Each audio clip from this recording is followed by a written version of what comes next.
Hello and welcome back. I'm going to talk about a few technical issues that deal with headlines and anything you do with text. A little bit about more of a few technical issues. There are a couple terms you probably need to know. One of them is most of you have had an English or any writing class really where they'll say, you need to make sure that, this is Times New Roman 12-point font or something like that. Let's say 12 point. Well, point, we kind of all have an idea that, 12 points is sort of the standard, which it is probably a standard size. But the idea here is that, there's 12 point, there's 9 point, there's 8 point, you can go 5,000 point. I mean, point is actually a measurement.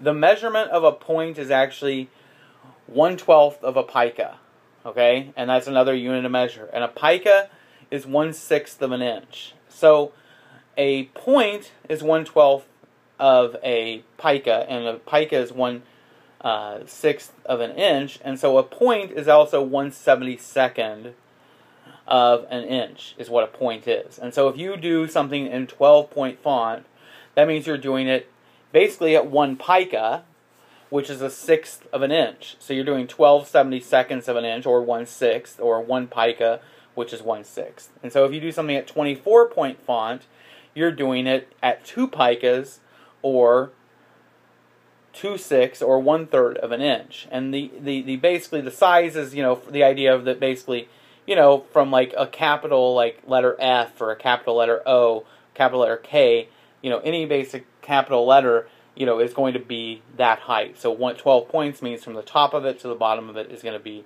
1/6 of an inch. Now there are descenders that occur on lowercase letters like P. You go P and then it goes P and then it goes down. That would be called a descender.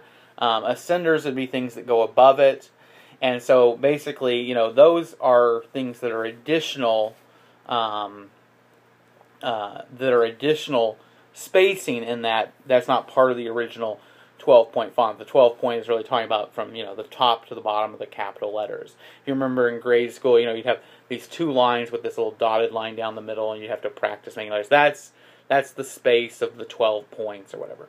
And so that's why when you sometimes if you look, it'll say like how much space do you want, or how much space per line, and then you can set that to like. It's usually set like if it's 12-point font, then you have like 14 point. It gives you 2 points for those descenders or ascenders, and so that gives you the space. So that way the words aren't bumping from line to line. Now the other term you want to use is one we call kerning and leading. And kerning is spelled Kerning. Kern, like a kernel of corn, Kern, but without the EL. And kerning is basically the space that goes between letters. So I have a couple letters here from my kids that from their like little play thing they have on the floor, and they can basically like when you see the words like huh. I don't know if I have any letters that actually can spell a real word.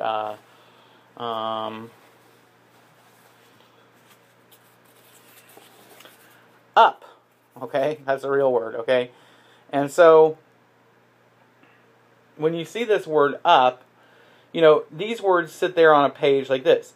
They don't sit there on the page like this. You would not associate these as the same. You would consider that space between it. So they have to sit there a certain distance apart to be comfortable so that you read it. And they can get closer and closer and closer until they're actually touching. And they could actually overlap, okay, where the U is now in front of the P, or the P is in front of the U, right? And that would be all part of it. Well, the idea here is what we call kerning, is basically that space that exists between letters. There's usually a preset level of kerning that exists, and you can kern in or you can kern out, and you can make them a little further or closer together. And it's a little bit of a trick of copy editors all over that you can actually get text to fit on a page by simply taking a line of text and you can actually squeeze it just a little bit. Like instead of it being like this, it's now like that. Or, just that little bit of difference there, that's all. That you can actually then get like a line to bump an extra paragraph or an extra word up onto the line above, and then that actually bumps the next line an extra word onto the next line and the next line, and then you actually save yourself a couple spaces on the page. And it's a nice little trick. Sometimes instead of having to cut a story, you can do that. The problem is if an editor gets to putting these things too close, it becomes noticeable. When they start to overlap or they get too close, it actually affects the readability. And so your goal is that if you're going to actually do the kerning, you want to move them together just ever so slightly. You don't want to do it very much. But that is one thing to keep in mind. And so basically the reason I talk about points and picas and kerning, the other word is leading. Leading is basically, the space, if you have a line of text and a line above, the space between these lines is called the leading. And so you can up and go down on the leading. Okay? People will spell it different ways. Some people spell it L-E-D-D-I-N-G, 2 D's. Some people will spell it 1 D. Some people will put an A in there. It's kind of all over, it just kind of depends upon what their preference is. But those are also words. Now, the reason I bring this up is because typically what happens is the top story on a page, on like a front page of a newspaper, maybe is going to be about 70 points. That's 1 inch. It's 72 is an inch, so it's just slightly below an inch. That was always the rule we had, but maybe it might go up to 80, and like I said, it can go up to 500 points if the need be. But that top story is usually around an inch. Now, an inside page, if it's a large inside page, like a fully open inside page, the top one might be 50, 60 points, might be 70 points. It just kind of depends upon what you're doing and what you're comfortable with. But those will all have different sizes. And then as you move down the page, though, you want to get smaller. You want to make the top headline the biggest, and the next one a little bit smaller, and the next one a little bit smaller, etc. And usually what you do is you set a rule that you need about a half a pica of size between them. So you need about 6 points difference. So if your top headline is 60 points, your next headline needs to be 54, and your next one 48, and your next one 42, 36, etc.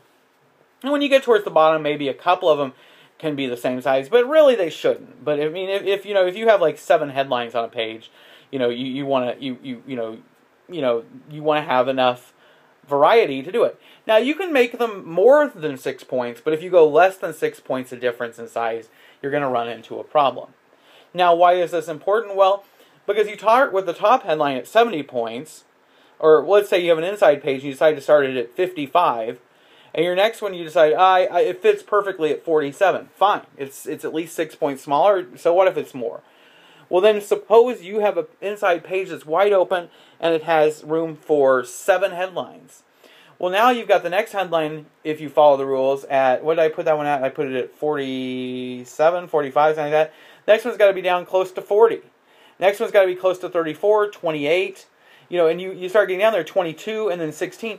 Well, the typical text on a story or a page is about, 18 point, or I'm sorry, not 8 point, about 8.5, 9 point size. The newspaper prints in about that size.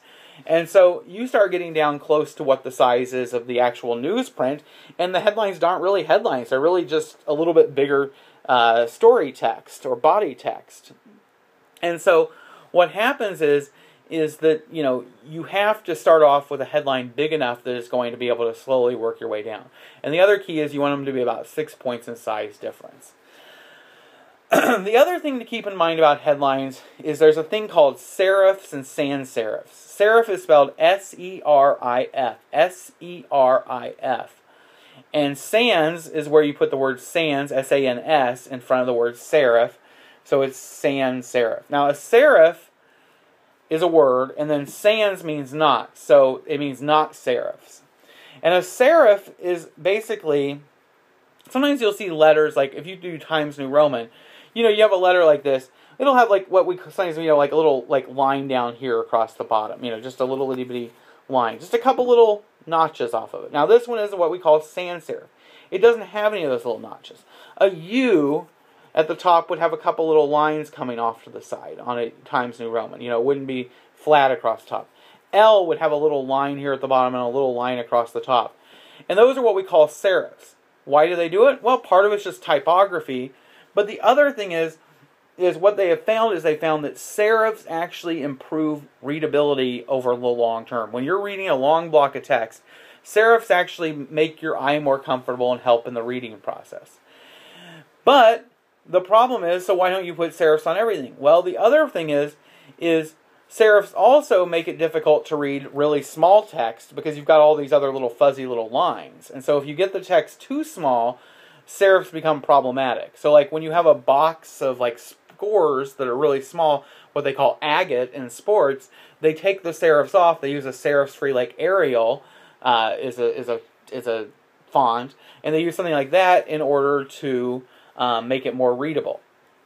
Now what happens is headlines typically, the other side of the coin is when they're really big, serifs can actually make it less easy to read at a quick glance. Serifs are not as easy to read. If you look at a headline or look at a newspaper page, a headline that doesn't have any serifs is easier to read than one that does.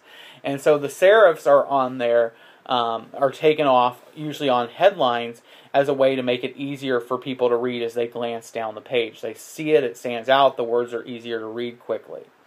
Now, with that said, what typically happens is the idea is that since, serifs usually look nice, they make for a prettier font, they're good for text.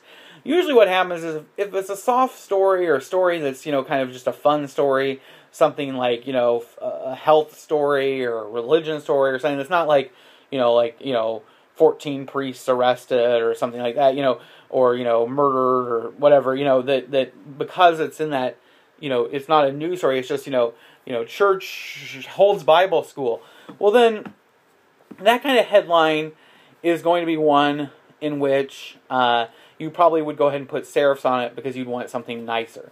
But for a more hard news story, usually we use a sans serif.